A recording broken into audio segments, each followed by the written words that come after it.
Hey friends, if you wish to fix isdone.dll error on your Windows 11 computer, then please watch this video. I will guide you through the process to fix it. Now, here's what you have to do. Open any browser and search for Microsoft C++ redistributable. Now go to its page, scroll down, and then select the x64 version. Click on open here and let it install.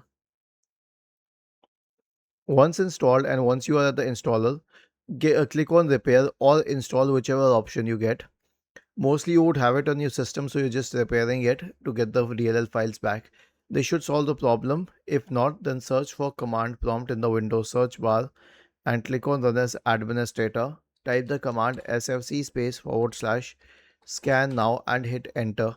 Now, why are we performing this? Because this scan will check for missing and corrupt files and replace them if possible.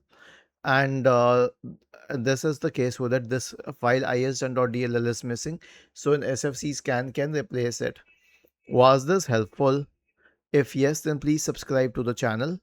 If not, then let us know in the comment section of the video on how we could help you further. Thank you for watching this video and have a nice day.